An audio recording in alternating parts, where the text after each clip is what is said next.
Craziness. But we have to acknowledge today that Chiru Sarja, super young young actor, man.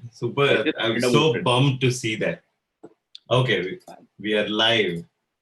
But yeah, it was really disturbing. I've never seen any of his movies, but it's disturbing to hear that news. Yeah, I don't know if anyone had, but it was like he always felt like he was a nice guy. You know. Recently, a friend of a friend also passed away. Sanket's friend, very young. Oh man, 2020. I know. Whew. So, okay, we are live and let's see. As a traditional with our show, no one is watching. So, we'll get started. So, na speaker view madirtini just in case, right? Yeah.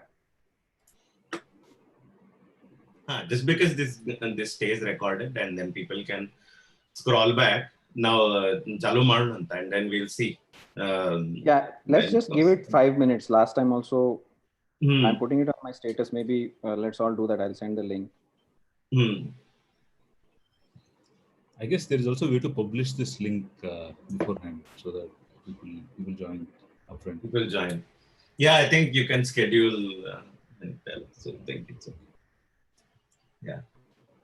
The whole thing is people watch it later as well. Yeah. So which is when the most of the traffic comes. So yeah. That's good.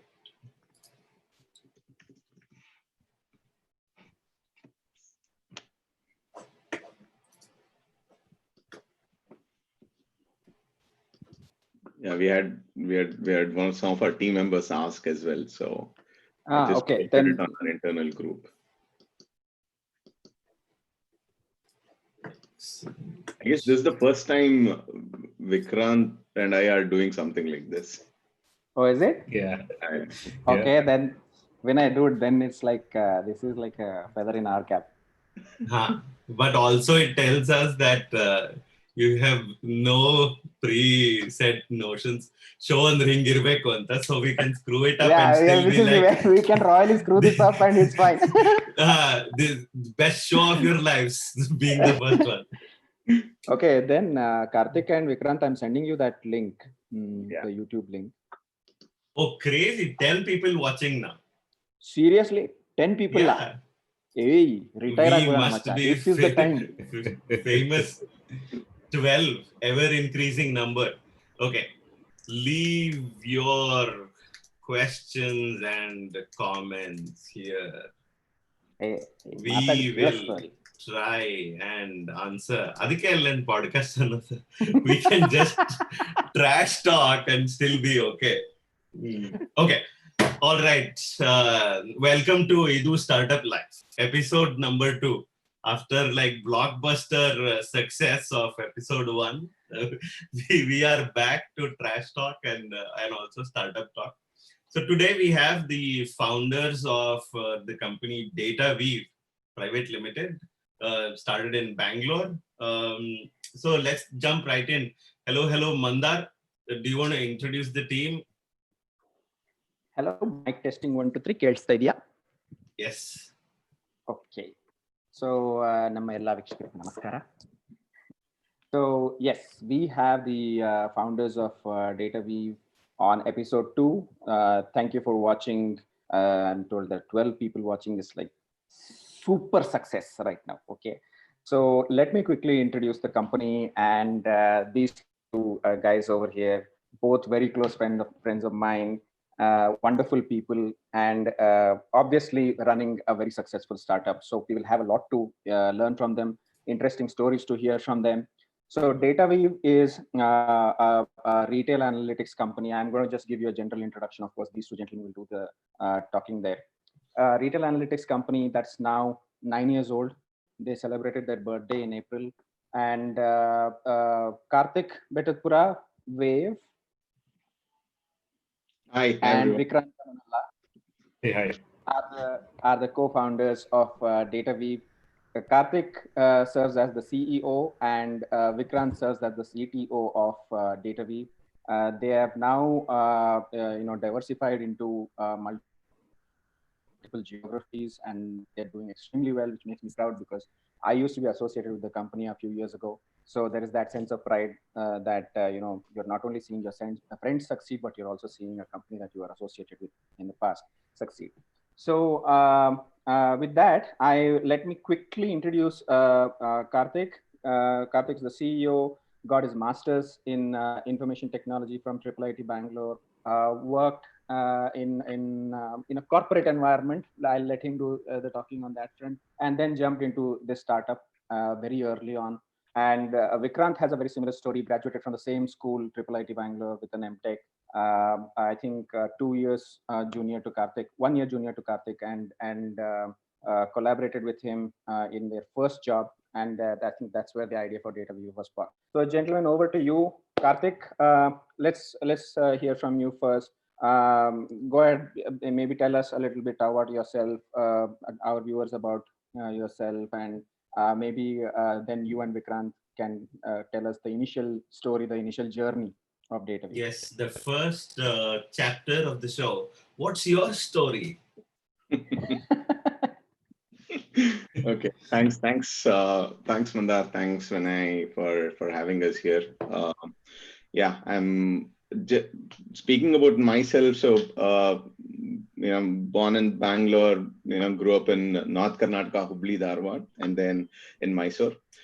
Did my as Mandar was saying, did my master's from IIIT Bangalore, and then worked in the network 18 group. Always interested in the space of content mining, post my master's. So that's what I was working on in Web 18, and tried my hand doing my PhD as well. But then, as as is the case, I dropped out, and then we had always been talking about this idea, and finally felt that it was the time to jump into it. So started DataWeave along with Vikranth in 2011. Vikranth, do you want to quickly introduce yourself and tell talk to us about that initial journey, maybe in a little bit more depth, taking on from where Karthik has left it? Yeah, sure. Thanks, Mandar and Vinay, for having us. So I'm basically from Andhra. So I'm born in this place called Machilipatnam, which is a coastal town in Andhra. But my dad used to work for the government, so he used to get transferred every once in a while. So I guess I spent my life across different schools across all throughout Andhra, right? So now, like. Post my engineering, I did my I did my master's in IIIT Bangalore, right? And after that, I joined Karthik at Web 18, that where we were building a large-scale content aggregate system for the company there, right? So that's how I met Karthik. I mean, like in college we never met, right? It's a little surprising, but I know Mandar, you are like a super senior there. We're all from same college, but I guess maybe I was in a different lab. I was working. Yeah. So yeah. So that's how it started. Like, when we were working at Web 18 in Bombay, we used to discuss about multiple ideas. I guess we went through a couple of other things also. But then finally, one fine day, Karthik said, "Let's start," and then we just started. And then it's been 9 years now. And also, as it says, like we started on Fool's Day on April 1st, 2011. It's been 9 years. It's been an incredible journey. Right? It's like they always say, right? The startup journey is like a roller coaster, right? Always ups and downs. But I guess we just kept on going at it without looking back. I guess that's what brought us here. So yeah. Excellent. And on another note, they also say only fools startup. Right? Normal people do not do such things. They are happy with their jobs. News 18, which is an awesome thing to be associated with, right? So that's a good thing. And then you picked a great day to start up. So are you still thrilled about being those fools, or how's the journey how has the company evolved from day one to now? Yeah, so I'll first start out how it all started, right? Yeah. How did we even think about doing this, right? Growing up in in your typical middle class family, parents, are government employees. So so unlike a lot of people, what happened with me was I studied in Bangalore, and then I went out of Bangalore to work, right? So I went to Bombay to work, and when I went to Bombay, one thing that I realized was that as a software engineer, as a guy who codes, what is the impact of every line of code that you write on the business, right? Because it was a small team that Network 18 was starting off, and then so you kind of realized that where you stand in the entire value chain. And once that happened, it was very difficult for us to kind of not think about all the ways we could generate impact at scale. So, and during that time itself, I started doing my PhD as well while I was working in Network 18. So ideate with Vikranth on one end, and then ideate with Sanket and Mandar on the other end. We kind of started building this entire idea about, given where our expertise lies, what is it that we can do to build this kind of an impact. And when we started doing this, the first idea that we worked on was what we called as ESTA. Mandar, if you remember, Enterprise Search and Text Analytics. So for someone who was not involved through your ideation phase, maybe like me and our viewers, what was your expertise? What was that end? Yeah, so we primarily were in the space of text analytics and content mining on the web, and at Network 18 we had built this large scale news aggregation and analysis engine. And that's broadly machine learning, web analytics, content mining has been our areas of expertise, and given that, we kind of, for the first thing that we did was we said, let's work out on a plan. And as I was saying, the first idea that we looked at or tried building was what we call as ESTA, Enterprise Search and Text Analytics. And then, had a few mentors in the industry, so kind of presented it to them, and we deliberated further on it. And finally, we arrived at this idea of saying that, if you look at data on the web, primarily it's more consumer driven. What if we could build a platform that could help businesses also consume all of this content in an actionable fashion and integrate it into their analytics stack? So that was the primary idea with which we started DataWeave, and so build the first the first plan out. The plan, showed it to a couple of people in the industry, got a thumbs up. So we started working on it. And, still remember, so Sanket, so we were in Delhi at that time. So Times Internet had started this accelerator called T-Labs. So we went there, and, an amazing experience in Noida, 3 months. We saw both the heat and the cold, those were days of struggle. We had no idea where we are heading. Actually, we also experienced the earthquake there. Yeah. We just took it day by day, and then one day it was decided that we have to build a business plan, and thankfully Sanket was there in Delhi at that time.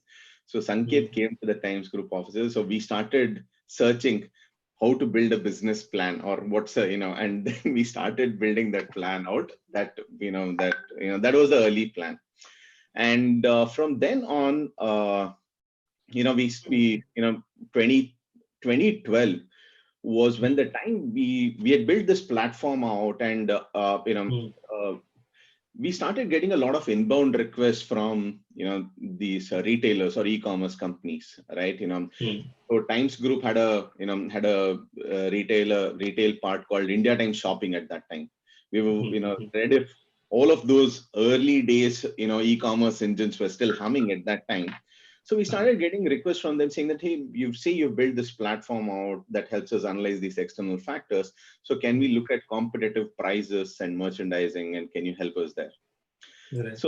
So what hit us was that we had built this platform out and we were looking at different use cases, right? There was this excellent use case that fit right into what we had built. So what we decided was, what if we were to build a product on top of our platform that solves specific problems for retailers, and that's what we started. So let me ask you this. So by then sounds like the company already agogittu. So by then it is all legit company and all of that. So if we step back a little, when you were working in Network 18, so every day you probably got an idea initially, right, to even get there to be the first place. So Avaga, did you think about, oh, now I have to start another company, another idea, or how was that process? Tell me, when did you make that switch? How was that thinking phase on? And what was it about? See, at the time that you decided to actually quit your job and jump into this full time, what was it about that idea that convinced you? Yeah, right. Yeah. As opposed to the earlier ones. Yeah. So, just to explain what we were building, in a little more detail at Network 18, right? So we were kind of building this, this entire, content aggregation and analysis engine. And what we used to do was handle multiple projects. And at that time, Network 18 also had this retail arm called Home Shop 18. Yeah. Right. And so the very first project that we built there was a product aggregation engine for Home Shop 18. So it was a very simple tool.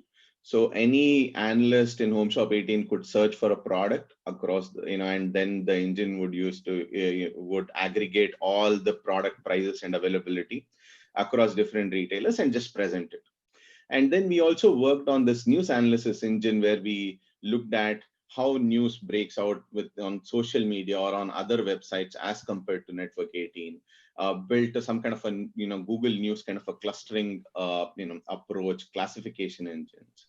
So one thing that we started realizing was that for businesses, content on the web for their own internal analysis is still a lot unstructured.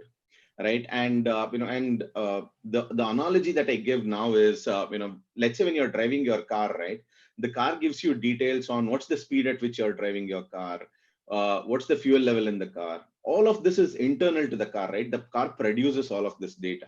But then when you're driving, you also need to understand what's the speed at which other cars are driving, what's the weather outside, what's the signal in front of you, is it red, green, right? All of these factors decide the way you drive. So the analogy was that businesses have these internal factors that they're looking at, but then there are these external factors as well that impact them. So what if DataWeave can be that platform, or what if we can build the platform that could help businesses monitor and analyze these external factors on an ongoing basis, right? So that was the genesis of the idea. And and primarily because we were looking at data on the web, we were looking at the scale at which content was growing, the scale at which digital adoption was happening then on. That's when we started seeing this idea out, right? It was the very space of e-commerce analytics was something that we eventually came down to double down on, but the theme of using data on the web, providing analysis on that was from democratizing that data. Exactly. So you're there, you're starting up, you are now on the idea front, nimge artha agtide, ಮಾಡಬೇಕು ಅಂತ ಗೊತ್ತಾಗ್ತಿದೆ, ಅದೆಲ್ಲ okay. But at that point, you also need a core team, right? So by then, how was that? Did you think about, hey, ನನ್ನ ಹತ್ರ ಈ strength ಇದೆ, and then these are my strengths that I don't have, so let me get a marketing guy on the team, let me get I don't know, you yourself being an engineer, so maybe you said, I don't need any engineers today, and we'll think about product guys. Hangito, how was that building a team? And as a CTO, Vikranth, were you always thinking, let me get this kind of engineer, this kind of architect. So how did you both talk about the initial team, if at all you both did, or if it was someone else? Yeah, I guess initially it was see, we both were like techies, right? Like we both did our masters, Right. and we both were for a tech company, right? Right. And we were more thinking in a technology perspective. And then I guess even the first guy we hired, or the first guy who joined us, is also a tech guy, right? Like we added an Right. engineer as the first guy, right? So Right. and also I guess it was after I mean we were part of T Labs. It was an incubator program, right? So early 2012 was when we were in T Labs. I guess post that is when we realized that we also need to look at other aspects, and I guess we started. Started looking at hiring someone, first guy in the marketing side or sales guys or any of these things. Right? Who did you get but first? I guess Marketing or sales? I guess it's a mix of both. Yeah, we got Sachin at that time, but just yeah. was our first sales guy. But even before that, right, when we had no clue, about building a business, right? No idea whatsoever, right? And I use and I tell this to people even now, right? At the heart of it, we were in love with the problem itself, the entire journey or the rigor that it takes to solve a problem itself, right? And that's how we started it. So quick interjection. So at that point, what was your mindset? At that point, were you thinking it doesn't even matter if this doesn't sell, but we want to go ahead and solve this problem? Was that what you were thinking about? Absolutely. That's exactly, let's just do it, let's just build this and then we'll figure it out. Kind of. We'll see. Yeah. Right. It's just that we wanted to try it out. I mean, also we were confident that it will work out because from our experience from Web18, right, we were very confident it will work out. Maybe we didn't know how exactly to sell it, but we were very confident that it will work out, right? So we kept trying at it. So we kept taking shots at it. So Vikranth, one more question for you. So one thing I wanted to ask you was, from a technological point of view, building this platform, building the technological stack, and then building the product on top of it, right? With respect to just that technological stack, what was the kind of process you followed? What were some of the lessons you learned with respect to the ideas that you generated? How many did you have to throw out? What kind of decisions did you have to make? The difficulties that you faced, and so that is one part. The other is I would love for both of you to talk to us about that first office, the first place, that room that you called an office. But that can be the second part. Go ahead, Vikranth. Yeah, sure. So to start off, right, like when we started up, like any other startup, right, like we primarily relied on open source software. And that was the case in Web18 also. We sort of took it forward, like even in our college also that was the case, right? So we primarily relied on open source stack. Most of our tech still runs today, also runs on open source software, right? That's how we started. And I think we didn't plan a lot also. It's just that as things evolved, we also were flexible enough to evolve and adapt things. In fact, when we started off, we started with PHP, right? It has its own advantages. I know like a lot of people hate PHP, but like also at the same time, right, it's very flexible, right? Like anything you throw at it works, right? So, right. So, probably towards the end, I would definitely love for you to touch upon the issue of scale. How do you scale the technological part of the business? And maybe Karthik can talk about how do you scale the business itself. But So you started initially with something like PHP because the idea must have been to produce something that's functional, right? Yeah. But when it came to problems like, say, crawling the web, right? Can you talk to us about the experience you had at Web18 and how you brought that over at DataWeave and started developing that crawling platform? Because it seems like that is like the heart of the rest of the magic that happens. Got it. So, I mean, one of the ideas that we picked up from Web18 was, at least one of the things that we inspired also is, right, like Web18 is a media company, right? The way media companies work, or at least this company used to work, is they had a CMS, right, content management system. There a bunch of editors used to sit and they used to generate content, right? And then it goes through an editorial review process and everything, and then it gets published, right? So if you look at it, right, the core is the CMS, right, the content management system that you build when you start generating all this content. When we started building the aggregators, right, like web crawlers, or most of the times when we were building web crawlers, it was to aggregate some kind of data from the web, right? So we were building it so that these CMSs could be filled faster, right? You can populate these CMSs faster, right?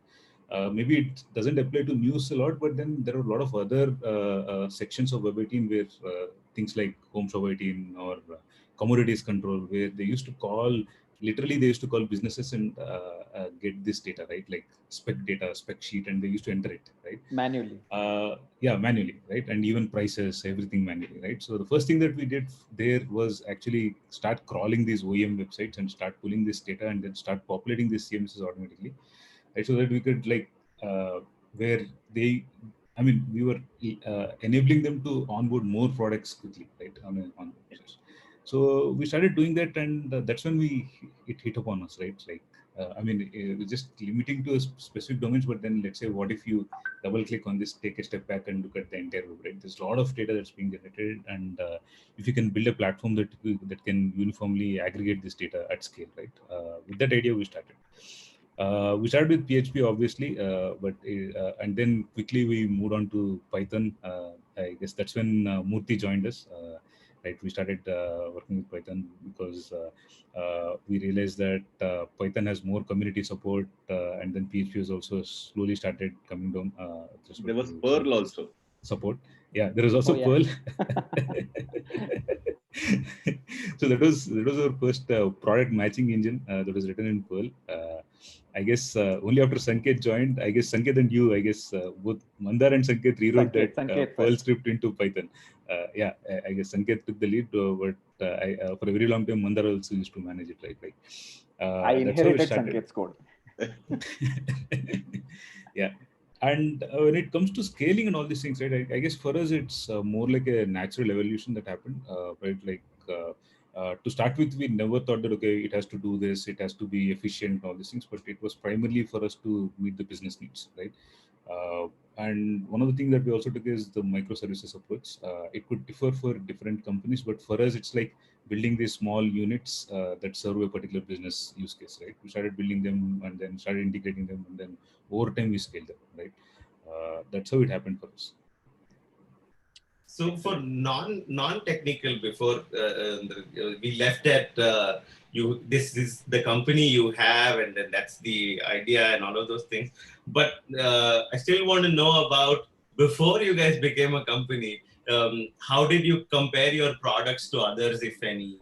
How was that? I mean, I do want market research, or if at all, this might be a problem that excites you, but what qualifies it to be a legit product that you can sell and then turn it into a company and all of those? And Vikranth, I want to come back, like maybe at the end, I want to know, what are you doing to the open source community now? Now that you've used the products. So is your question, what is he doing to it or for it? For everything. I want to know. To keeping it alive, right? But yeah, I'm curious to know, how was that phase of it, like market research? So yes, what we definitely did was look at all the data businesses that are out there, right? What kind of data businesses exist, and what are they looking at? And that's where there were quite a few then that we kind of came across, and we started looking at what are they doing, what kind of problems are they solving, and what are they talking in terms of market sizing, what's the target market looking like for them, and all of that. And that's when we started, we came up with this entire idea about data as a service itself, right? So we realized that there exists something called as DaaS, data as a service. And then we started looking at all the companies which were in that space, and we realized that there are so many different verticals of companies for the DaaS itself. And we primarily realized that there was people, places, product, and a couple of others, right? Which were primarily looking at solving these different problems within each of these data segments. And that's when we further drilled down and we said that, in India, does anything like this exist? Because this was primarily, we built it thinking in mind that we are going to sell this in India. We had no clue we are going to, go global. We had no clue we are going to sell even outside India, right? So we started looking at the India market itself, and we started doubling down on what kind of data points or what kind of verticals within this data segment can we build this business on. So that was primarily the driving factor. And in the early days, we realized that, especially when it comes to government data, right? Manda, if you remember, commodities prices, Right. Fresh produce prices, there was no single Census data. place where all of this was actually available. So we started building this APIs out, which kind of published data that was aggregated and normalized across these different sources. I remember we built this API for aggregating all fresh Mandi produce prices from mandis, all mandis, right?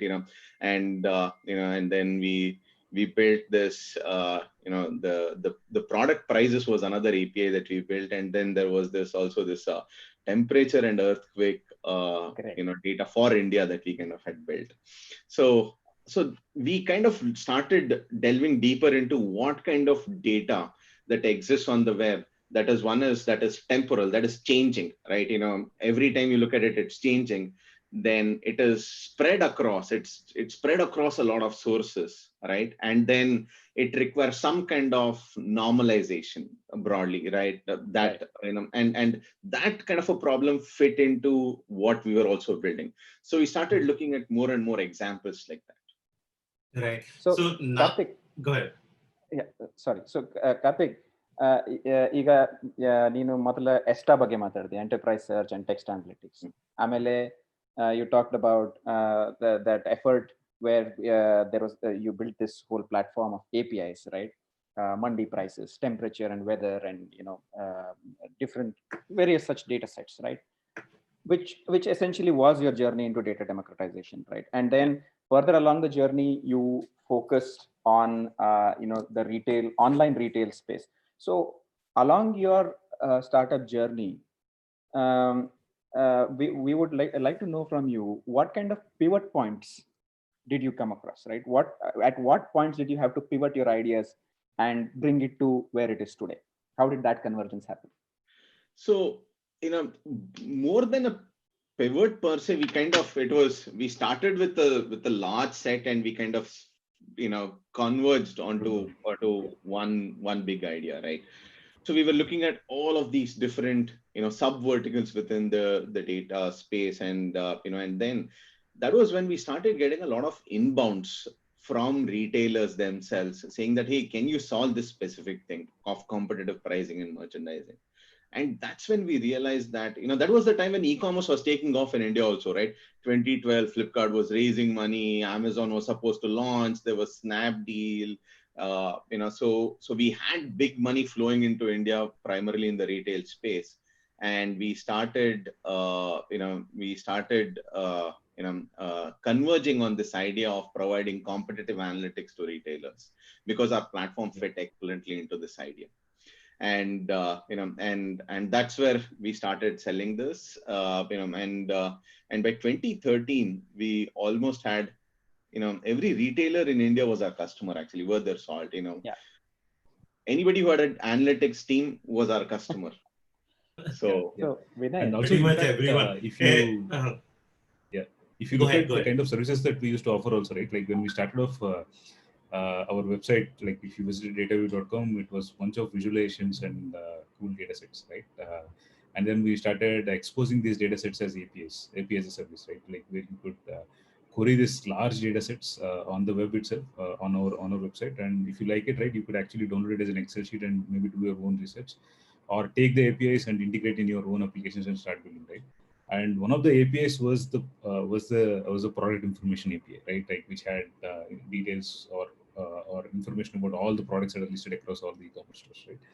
I guess we've pretty much we started focusing on that particular data set and API, and we started building a product around it and started going into it. And then over time, that became our primary thing. Like Karthik was saying, right, by 2013, that became our primary product. So that one API eventually got fleshed out into a, that much larger platform and the product that we know today. Got it. Sorry to curb your enthusiasm about data science and steer it to some startup questions we have online, pun intended.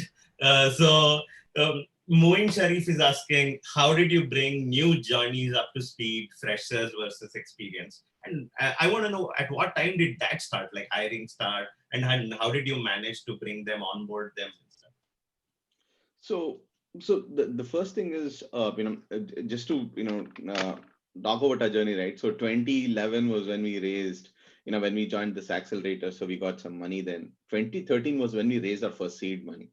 So between that period to the 2013, time period, we were literally either running on our own revenues, or we were not taking salaries, right? And, and from 2013 onwards, when we got that seed amount, was when we started, kind of looking at hiring at scale. But the first few people who joined us, it was primarily through some references of friends, or former startup events. Yeah, startup events or colleagues who kind of referred us. But we did not venture out and look at any large scale, hiring event or whatever. Got it. So I think that's the one part which scares a lot of people away. That is, everyone says in the initial days we did not pay ourselves, and we were almost very few times have we heard, oh, we were living off of the revenue. For like tons of companies, there is no revenue, so there is no living off of it. Yeah, right. So, and then to not everyone can afford to save, but everyone wants to start a company. Whoever has an idea, right? How do you? What do you tell them? People who are like, shit, 3 years of not paying ourselves, or whatever it is, 3 years, 2 years. Sometimes it is tough to not get a paycheck even for a month, right? So, what do you tell them? So, at least, for us, what happened was Network 18 was paying us well, right? And, and coming from at least the background that we come from, we are always told, to save for a rainy day. So one was that, right?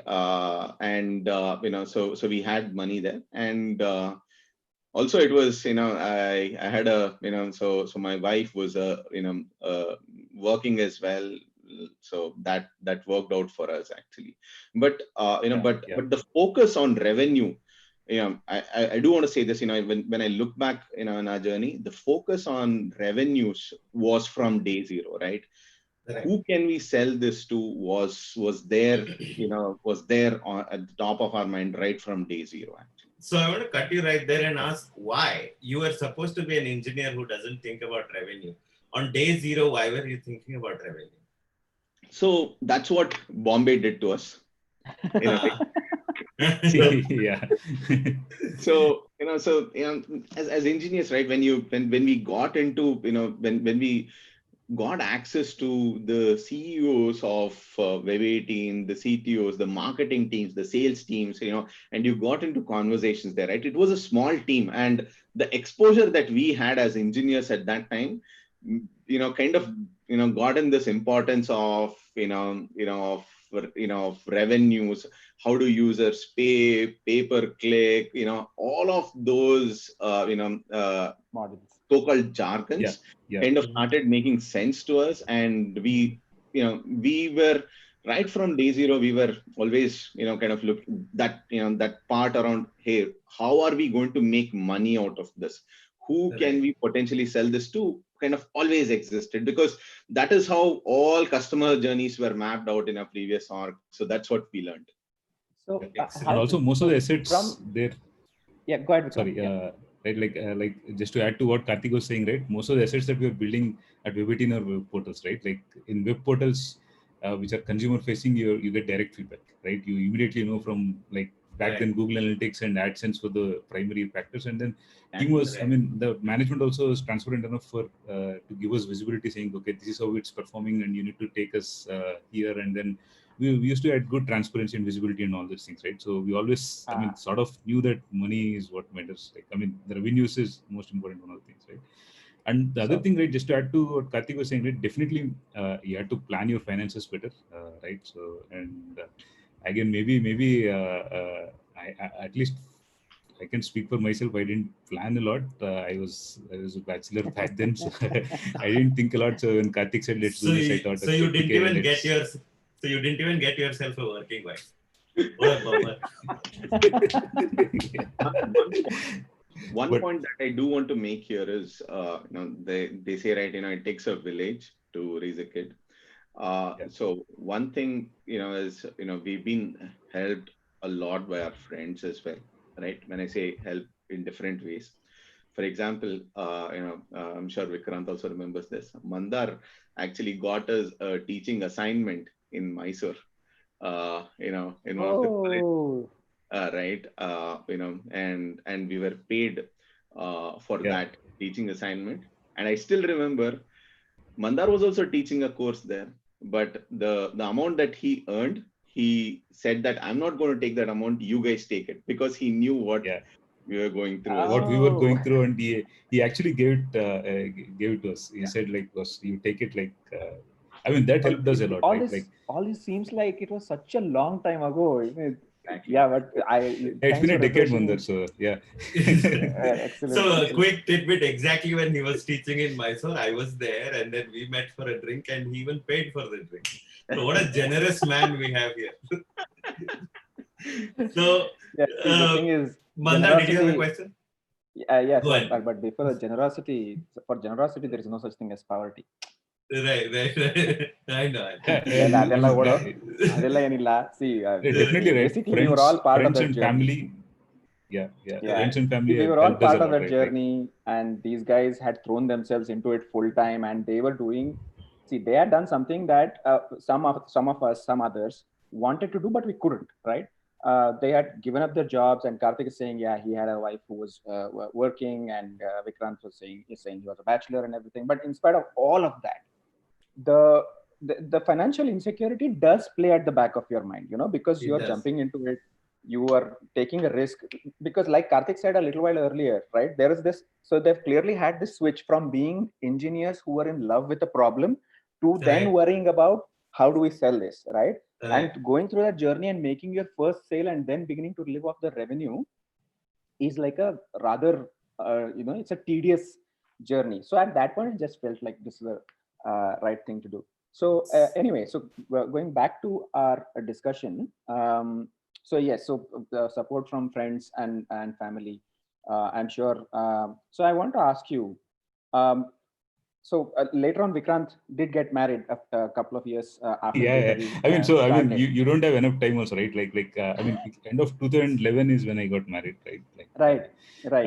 And then 2012, right? Like by 2012, I started feeling the heat, right? Like of not planning all these things, right? Because I had to start living on my own, like take my own place and everything, right? Like I guess maybe this is a good time to talk about our old office also, right? Like our old office used to be a small one-room apartment, right? In Banshankari, that there I used to stay there. It's like a studio apartment. It's a 280 square foot apartment. It's very close to where Karthik used to stay, and then that used to be my place. And then morning we used to convert it into an office, right? Right. And me and Karthik used to work out of it. And in fact, we did a lot of jugaad. So our workstation also, we brought a second-hand dining table from Katriguppe. Right. So and then Karthik sponsored chairs. He brought a lot of chairs from his place, and then that was our workstation, right? Like we used to work off it. Right? Till about 2013, we were there. And 2013 is when we moved. We actually got a funding and moved to an actual office, which is a 900 square foot office, right? In our first office, there was once. So just for the viewers, right? First office, we still had paying customers. So there was this one customer who said, "I want to visit your office." I'm in Bangalore. I want to visit our office. So we can't say no. So what we did was, I got my dad's car. In the car, we dumped all of Vikranth's luggage, bed, everything into the car. Address, cooking stuff, everything, all suitcases, everything stuff into it. We stuffed in, and then we cleaned the room, and then we got the customer in. So, and was he an eventual paying customer? Oh, yes. He better No, be. he was He a better be. paying customer. He was a paying customer. And Oh, he was. He was already a paying customer. Yes. Oh, I see. No, that is okay. Then that is So, okay. Karthik and Vikranth, so right now, so you started off in India, your primary market was India for the first maybe year and a half, but then you did diversify into multiple markets in the retail space. So right now, how many different, this question is twofold. First of all, how many different countries do you have a presence in as an entity, as a company?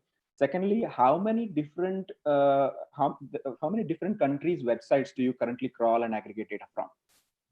And what's that scale like? What's the number of data points that you kind of aggregate? Yeah.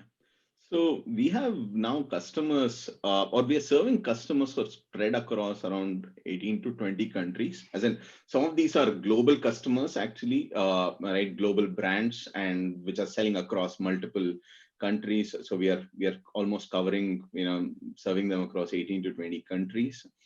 And as an entity, we are set up in 3 different geographies. One is India, Singapore, and then the US.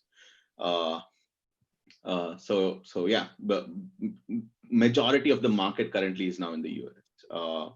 Almost 80%, or so, is from US customers. But the crawling part itself, Vikranth can cover that. Yeah, Vikranth. So, retail is definitely one of our major focus areas. We track close to 3,000 e-commerce portals across all these regions that Karthik was talking about, right? And apart from retail, we also cover travel, travel and hospitality industry, as well as we recently started working in the gig economy as well, with primarily tracking most of the online-based services, app-based services around food delivery and other things. Yeah. Awesome. So let's take another question online, right? So Sanket Patil is asking, how do you manage ego clashes in the founding team, especially early on in the startup journey? And also he says that Dr. Mandar, the generals for Prime Minister. Yes, Dr. Patil, please, log out agbidi. Yes, but how do you manage these egos? Yeah. So we've done our mistakes, right? We could have, on hindsight, some of these clashes we could have done a better job, is what I feel. But at that point in time, all we could do, or all that we did, was have a very open chat about, because it was a very small team, and it was a well-knit team. All we did was, have these, chats in La Casa, or, there was this bakery that we used to walk to. Yeah. Right. So, and clear the air out, on any intent. In fact, we never, till 2013, mid 2013, the company did not have a CEO or a CTO or whatever. Right. I still remember it was me, Vikranth, Sanket, Mandar, Murthy, who got in a coffee day, and we said that, hey, the investors are now asking us to have a CEO, have a CTO, and all that. How do we do it? Right. And that's when we just decided that, hey, fine, yeah, I'll be the CEO, Vikranth be the CTO, and all. So one was, we were always open about things, we were, extremely clear. The other part also is, where you give the level of importance that every team member deserves, right? Somewhere I think too much stuff is attributed to just the founders, and not the founding team or the core team, right? And in my view, the founding team or the early team is as much in as the founders are actually. So if you give people that credit, I think so things will, things are fine. But And I we've done our guess mistakes as well, right? We've done our mistakes as well, and we've survived to realize our mistakes and correct them too. So Vinay, interesting. Let me tell you one interesting story. So I think this was January of 2018, and I was in New York on business, and I knew this guy Karthik lives in the Bay Area. So I assumed that he's in the Bay Area, time zone difference and everything. So and one night I got a call, okay, and he's like, "We should meet." I said, "Dude, you're in the Bay Area. I'm in New York." And he says, "No, I'm in New York on business, and we must meet."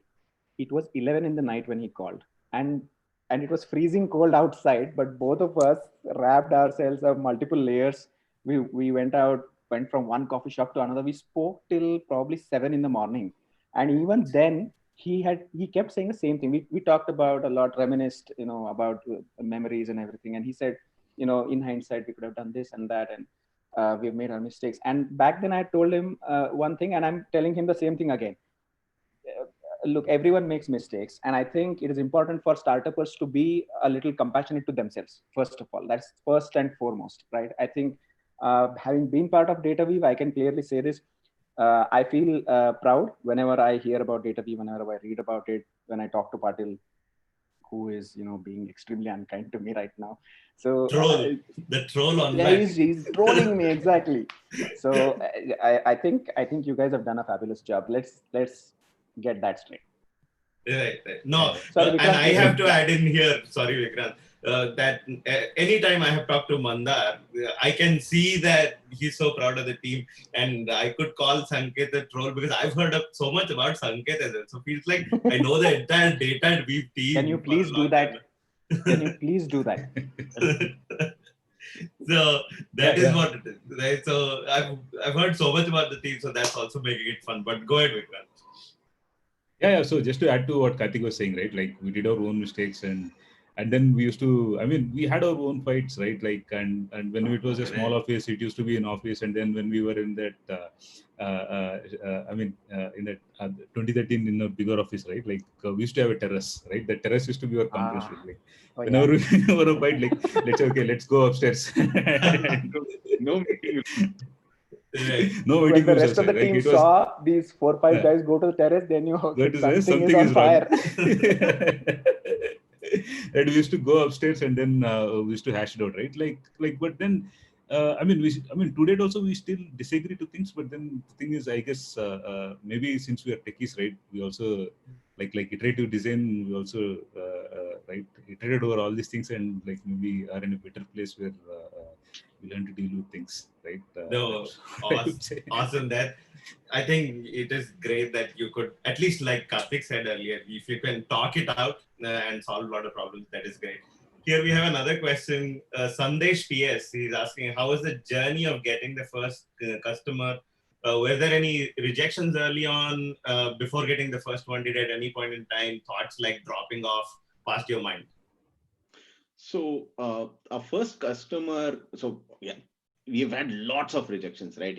As in that is something you kind of get used to, right? But you don't stop trying. So our first customer was a company called Hoopos.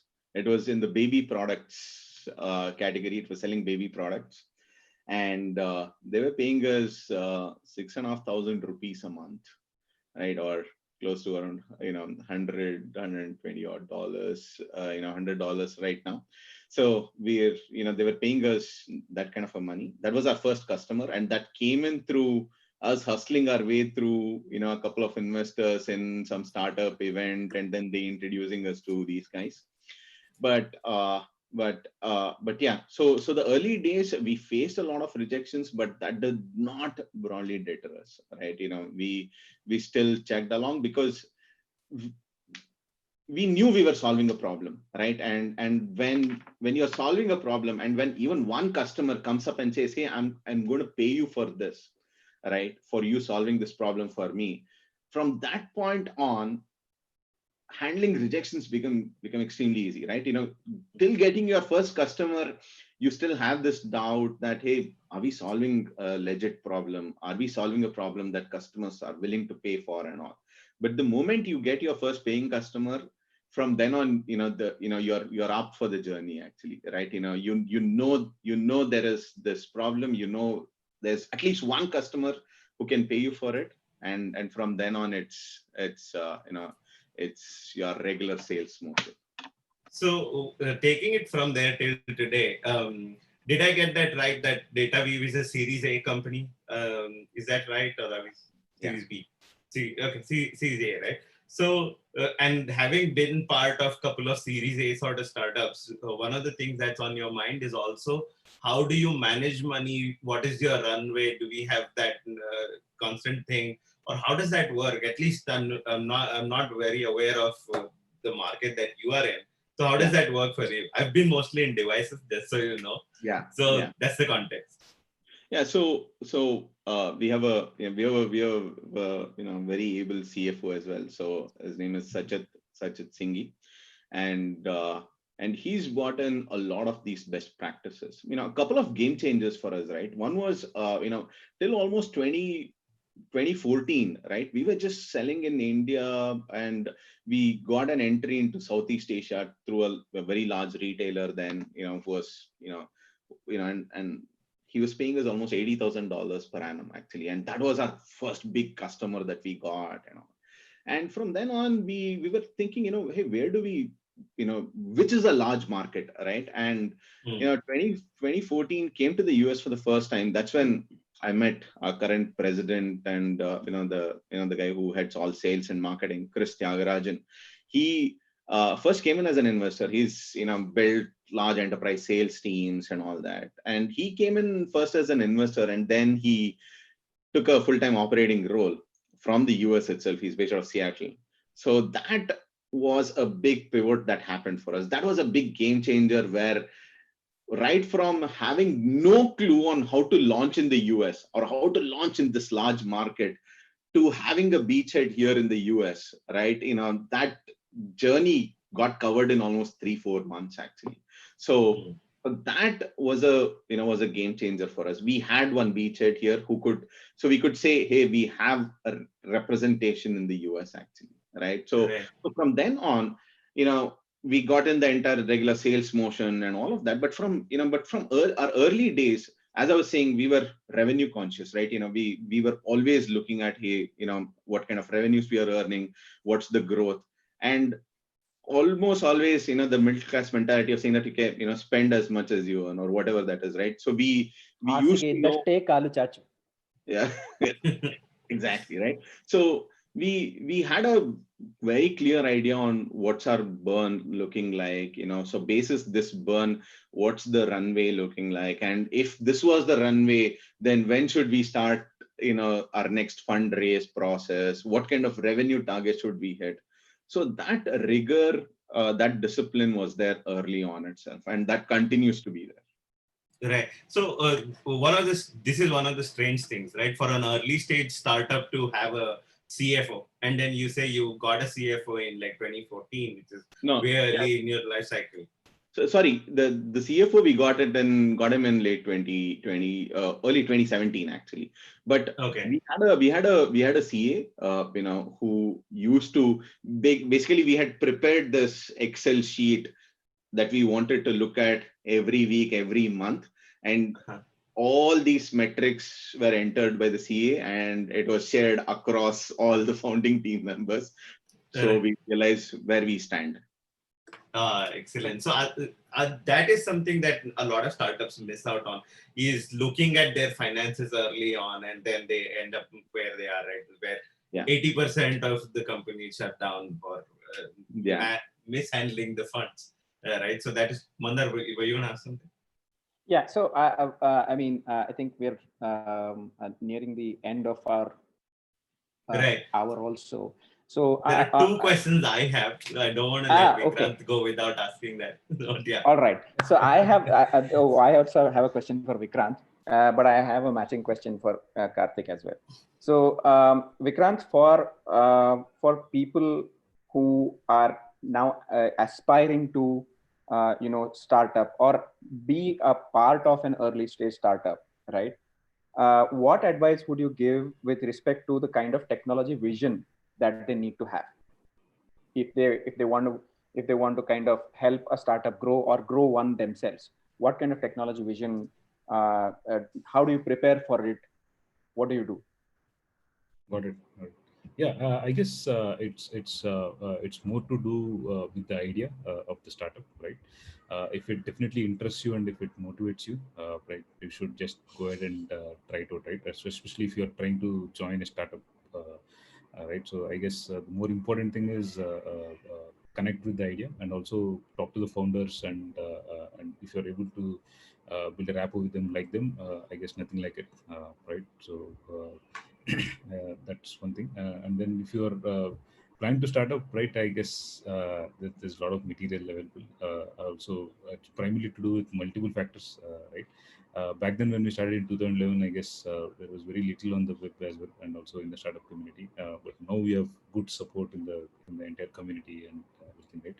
And also to start up, right now, you can also start working on your idea without quitting your actual job, right? You can start small. You can most of the services, most of the infrastructure, everything is available as a service at this point of time. But almost anything that you can think of is available as an API, right? You can build things out on your own, try it out, build prototypes, test it on the web, look at feedback, right?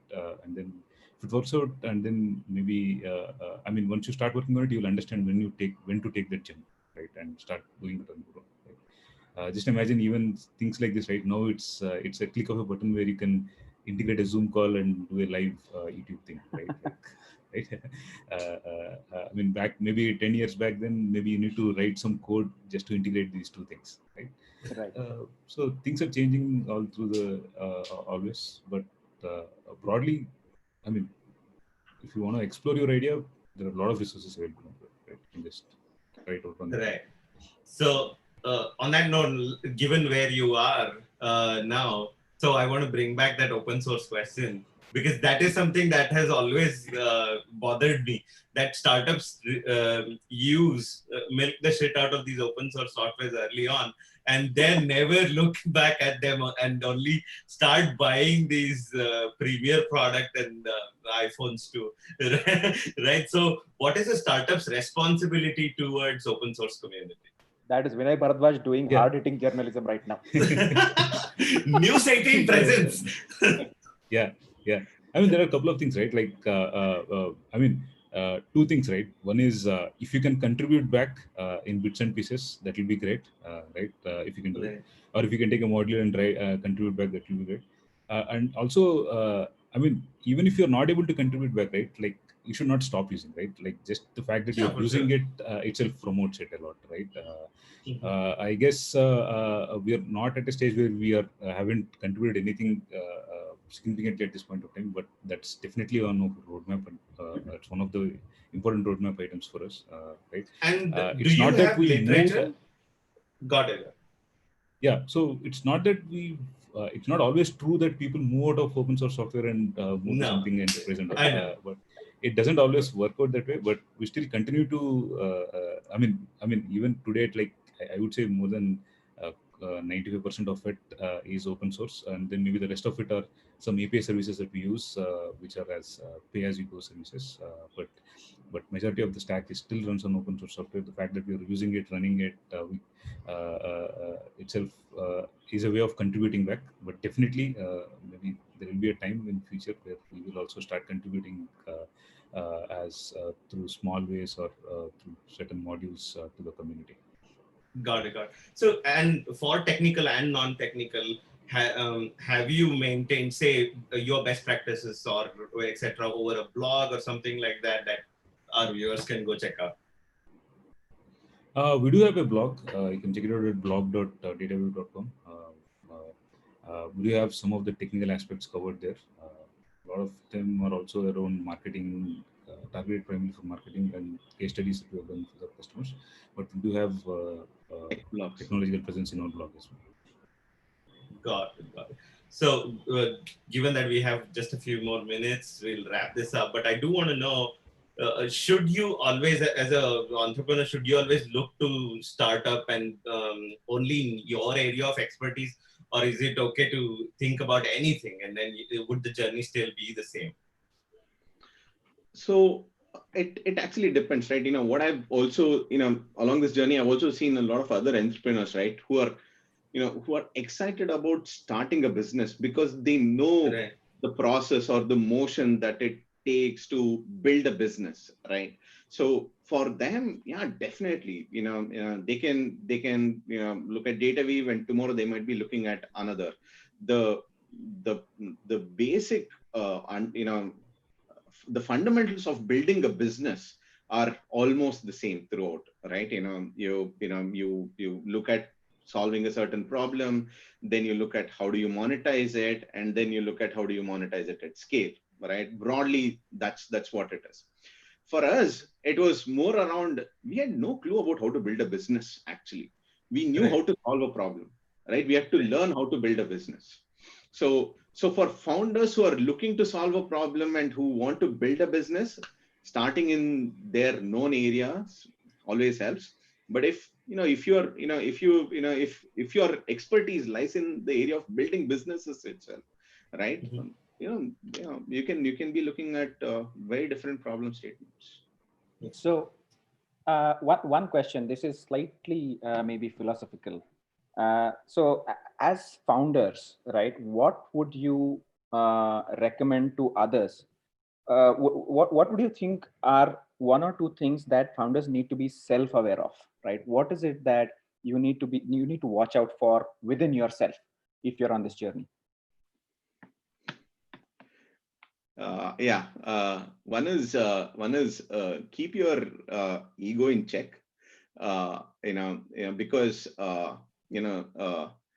it happens, when you've launched a startup, when you're funded, and when there is a lot of PR happening around you and your company. It's you tend to have that ego. One is that. The second one is as core technologists, we kind of always start thinking in terms of what technology make or break companies. In my view, people make or break companies, right? I've now at least when I look back, it's always been about the people itself, right? Not about some line of code that we wrote. It's about who helped us solve what, and who stretched, who punched above their weight class, who went beyond their call, who started off in some QA testing, and who grew to take on larger roles. It's always all of those stories itself. That's what I've learned. Vikranth, Yeah. would you like And to also, add to that? yeah, just to add to what Karthik said, right? It's more about the team, right? After phase, and also there's a lot of things don't work out as you expected, right? There's always failure, but it's not permanent, right? The only thing that matters is like you just need to continue at it, right? Persistence, continuing Yeah. doing it, right? So it's one thing, and then also the team matters a lot because it's also called a company because it's because a group of people working together to solve a problem, right? So, and also as humans, right, we are the only species who can uniquely collaborate with each other to build things out, right? So I guess that's what matters, like Karthik said. Excellent. Awesome. So that's it. I think we can wrap this up. But a quick trivia: if you subscribe to this channel, you'll get funded on day zero, and then the paying customer will happen on day zero. Make sure all DataWeave employees are subscribed to this channel as well. So that was In the it, next guys. 10 minutes. In the next 10 minutes. But That is important. on a serious note, thank you so much, guys. I personally Yes. have heard too much about DataWeave team, and to personally chat with you about your journey was awesome. So thank you so much again for your time, right? Yes, thank you, Karthik. Thanks. Thank you, Vikranth. Really appreciate you guys coming on to this podcast with just 1 week's notice. I'm really grateful to both of you for making an appearance here. And we hope that you will come back in one of the future episodes maybe on our 100th episode when we are like, hey, let's reminisce back. Yeah, definitely. I want you guys to talk about, hey, how did we take a Series A company to IPO real Yeah. soon? Right? Good luck, guys. Good luck. Thanks, I'm Vinay. sure you'll Thanks, all Thanks, Mandar. rock it. Thanks, Vinay. Yeah. Thank you.